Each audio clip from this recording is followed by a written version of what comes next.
I'm Steve Skojak, and this is the OnePeterFive Minute.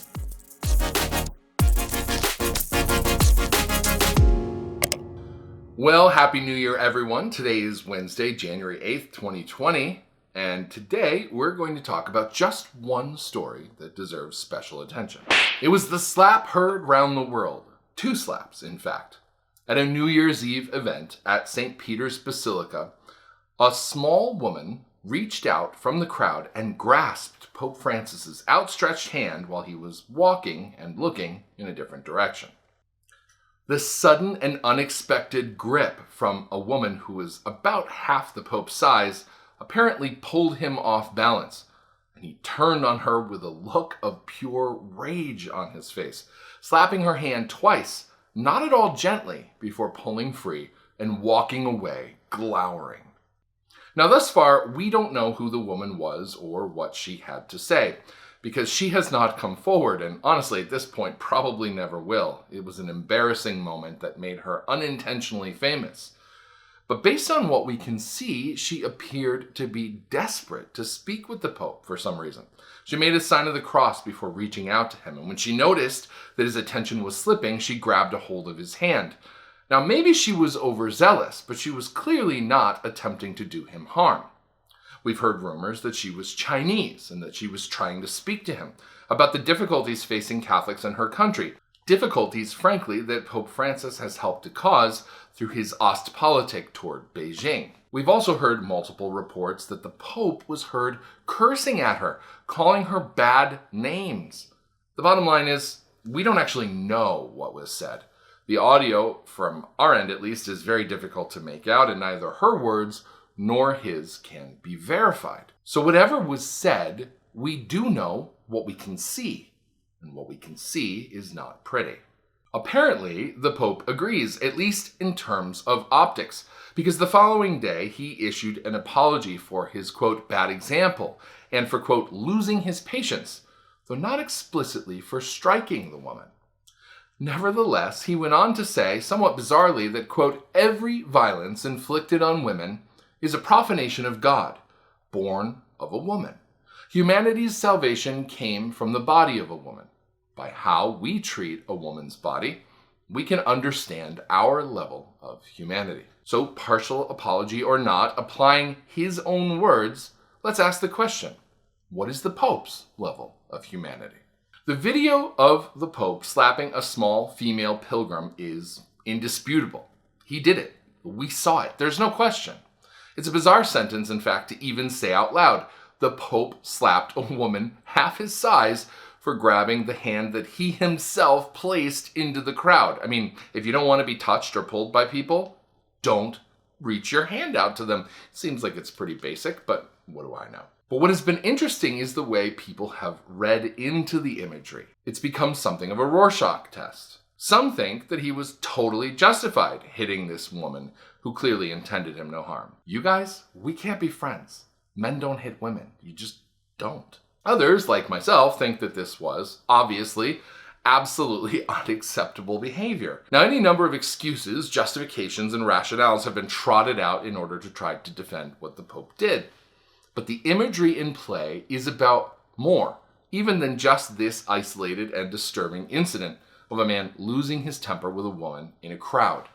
Because we've heard time and again that Pope Francis has a very significant problem with anger, even though he's been mostly effective in keeping it hidden, disguising it behind the benign mask of a smiling old man. Still, this isn't the first time he's let that mask slip, getting angry in public. The same thing happened in Mexico. The Mexico video shows a situation that is, in my view, much more obviously upsetting and sympathetic to the Pope. He was pulled into a mob, practically yanked off of his feet by both hands, apparently over a barrier. And one can understand why anybody would be upset about that. And yet, again, the look of rage that transforms his face as he admonishes whoever is responsible is nevertheless disturbing. It seems excessive. What about this video of a nun who reaches out to him as he passes by, only to have her hand slapped away in a similar fashion to the small Asian woman at St. Peter's? Even in this case, he keeps the smile on his face. Now, he appears not to be attempting to give her a high five, as some have suggested, but instead to be swatting away a nuisance, like one might bat at a fly buzzing around. Or what about the situation last year, in which people attempting to pay the papal office due reverence by kneeling and kissing the fisherman's ring were met with this reaction? Note, once again, how an attempt at a smile stays on his face, but it looks insincere because the whole time his physical reaction is growing increasingly hostile and volatile. And what about when Francis called the people of Osorno, Chile, stupid for opposing his appointment of Bishop Juan Barros, who was accused of being complicit in sexual abuse? He went on to say that those accusing Barros of complicity were guilty of calumny, a charge he only backed down from after massive public backlash. Francis is a man who has been known for some time for what some internet commentators have taken to calling resting Bergoglio face. In image after image, we see a man who at least appears to be deeply beset with anger, contempt, disgust, and animosity. And it's difficult to imagine how a joyful soul could animate such a reproachful countenance. Of course, there are other relevant examples. Recall when Cardinal Mueller, then head of the Congregation for the Doctrine of the Faith, told us that Francis had summarily dismissed three of his best priests who were all working on clerical abuse cases without cause. The Pope flatly declared, quote, "I am the Pope. I do not need to give reasons for any of my decisions. I have decided that they have to leave, and they have to leave." And yet, some of you are probably thinking right now, so what? Nobody's perfect. And I agree, actually. We all have our sins, and my temper is nothing to be proud of either.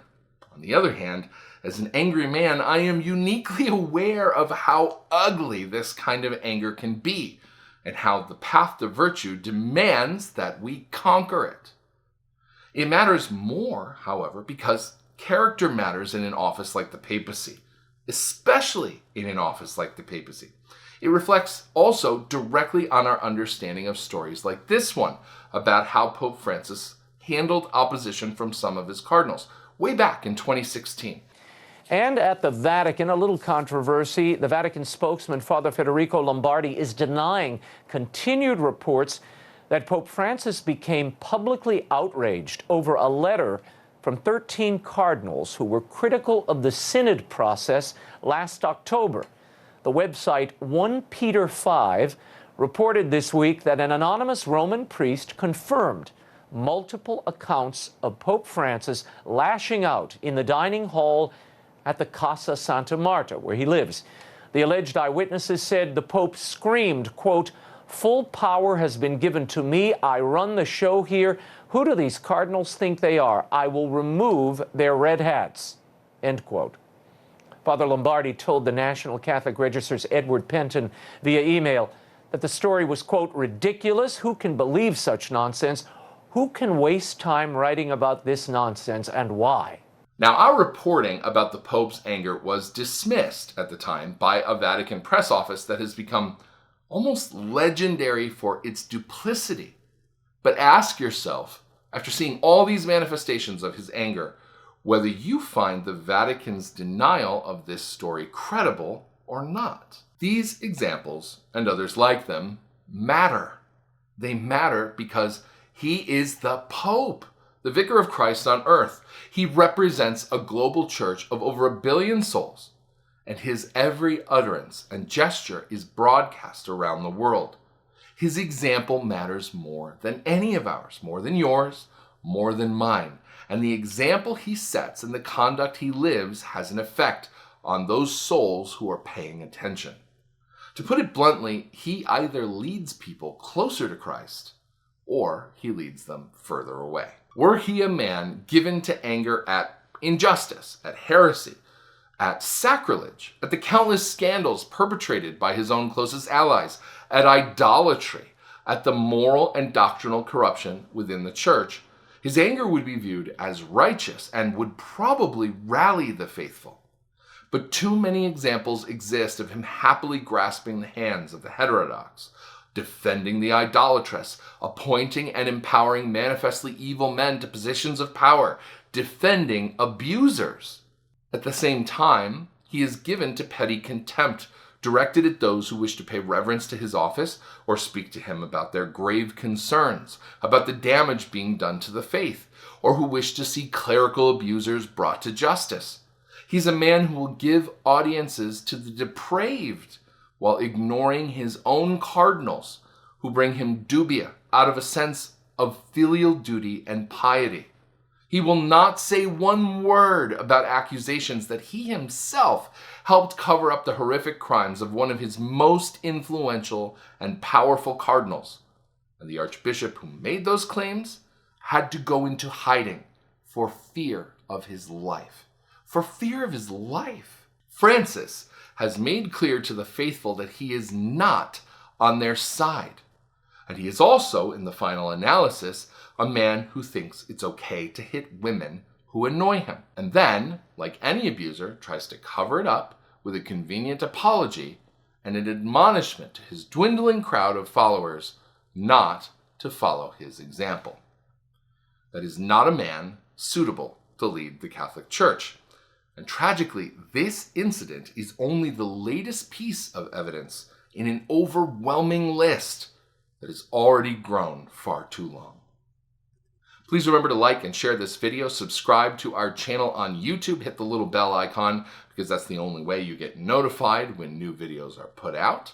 Please, if you enjoy this video, spread it among your friends. And if you think the work we do here is valuable, we would love to have your financial support. We are an entirely reader, listener, and viewer-supported enterprise. You can do that today at OnePeterFive.com/donate. Until next time, I'm Steve Skojak. Thank you for watching the OnePeterFive Minute.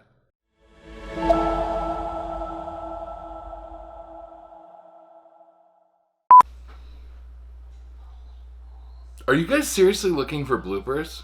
Go home. I'm good at this now. I don't make a lot of mistakes anymore. I do this like all the time. Get out of here. Go find something else to do. Go.